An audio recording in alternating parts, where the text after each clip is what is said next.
siya. Oo. Magkasama sila ni Mikoy pagdating.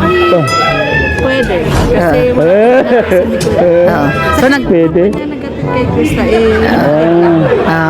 so nagpapa-makeup ngayon si Krista. Yo guys! Magandang araw, magandang gabi mga kalingap. Siyempre, at muli, magbabalik na naman si Papa Shider upang magatid na naman ng kakaibang news, update, balita sa inyo lahat mga kalingap. Grabe na to guys! Mga kamay Chris natin dyan, siyempre mga ka-7-Eleven natin dyan. Migalaw shoutout po sa inyo lahat. Grabe na to guys.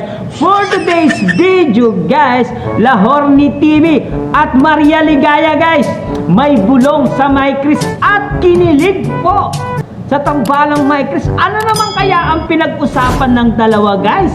Si Lahorny TV at si Maria Ligaya Vlogs guys. Tara guys, panoorin natin. Siyempre kung bago ka pa lamang sa ating YouTube channel, huwag kalimutan mag-like, mag-share, mag-subscribe.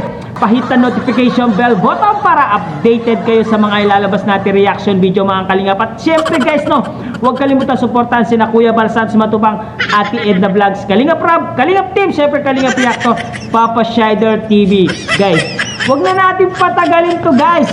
Suportahan po natin si Ate Lahorny TV guys, sa kanya galing tong video ito guys no. Paki-like and share po ang kanyang YouTube channel guys. Grabe, ano naman kaya ang pinag-usapan nila? Bakit kinikilig yung dalawa guys? Panoorin na natin! Let's go! binablog ko rin. Ang ganda rin. Talaga. So papagawa mo siya ng bahay. Siya na okay na, ayos na yung bubong nila. Nabubungan na. Para siyang little crystal. Oo nga, ang ganda rin niya. Tapos magaling din siya kumanta. May potential. Basta doon yung si Kuya Rab. Nandiyan si Kuya Rab. Ayan. Sinama ko dito. Siyempre, ito ang ating si Maria Ligaya. So, Wala si Krista. wala pa nga. May bulong ka si ba ito Maria kay Ligaya. Krista? Ay, bulong yan guys. Pamikap pa siya. Bulong yan. Nagpapamakeup. Sana siyang manalo ng Star of the Night. Diba? Nakita mo na yung damit niya? Nakita mo yung damit niya? Ay, sayang. Tingin mo mananalo siyang Star of the Night? Oo, nakikita. Oo, sayang siya manalo. Kasi tinanong ko siya nung una, nasabi ko, Oo. Krista, ano okay na damit mo, naghahanap pa lang daw siya. Oo. Tapos di ko na na-chat na kung nakahanap na siya. Kaya hindi ko alam. Saka gusto ko yung surprise. Surprise. Oo. Diba?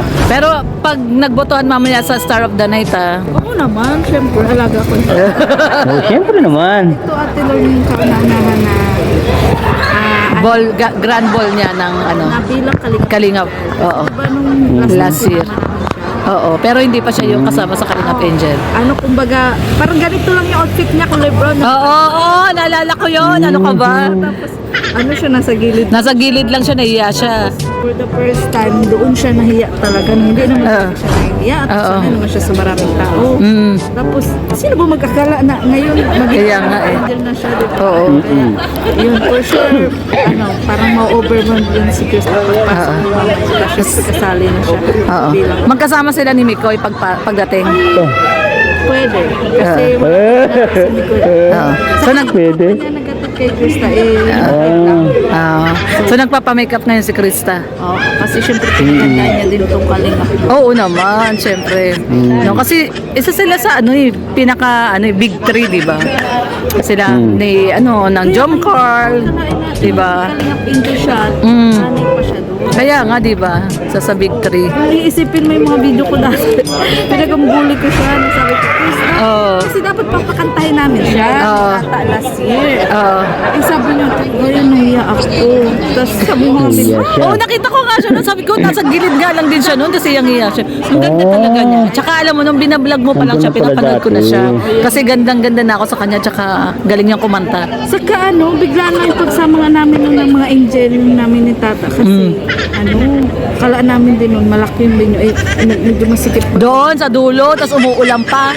Doon sa may Alawihaw, yung pagkakaliwa ka doon sa Holiday Homes. Sa Holiday Homes. Sa Granja.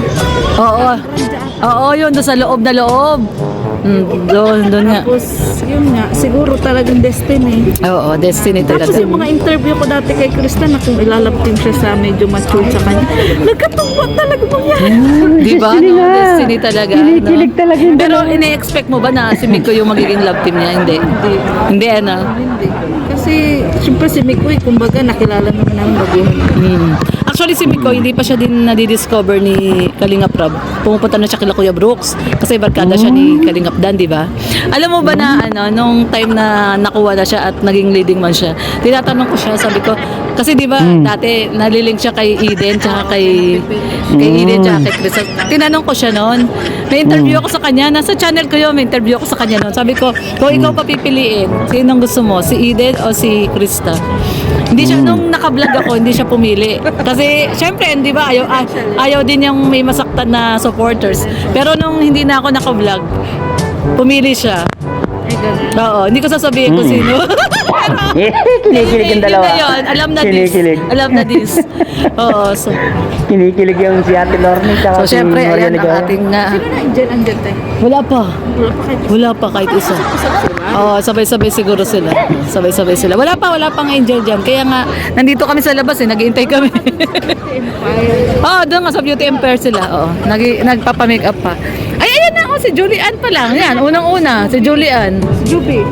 Nasa si Juby? Ay, oo nga. Ayan, silang dalawa na una. Si Juby at saka si Julian. Ayan, sila. Alika, punta natin sila. So, sila yung kauna-unang angel. Ayan, si Julian. Yan guys. Hello. Yan, Julian tsaka... Ay, ang ganda-ganda ni Juby. Ganda. Mapakabait Juby, dito. Sila yung Diba? kauna-unahang dumating. Si Sige, Julian, guys. tsaka si Bye-bye. Juby. Ayan, sila. Uy, pasok kayo dun. Pasok kayo. Ayan. Okay. Bless kayo kay... Yun nga guys, narinig natin sila Harmony TV at si Maria Ligaya nag-uusap guys. Sabi nga doon sa pag-uusap nila na si Mikoy daw at Krista, sabay daw silang dumating nung isang araw guys, sila nag-usap-usap po silang dalawa guys. Nakita niyo ba yung reaction ni Maria Ligaya at ni Larny TV? Grabe, kinikilig po yung dalawa guys sa My Chris. Alam niyo ba yung kilig moments nila? Pag ngumiti po sila dalawa.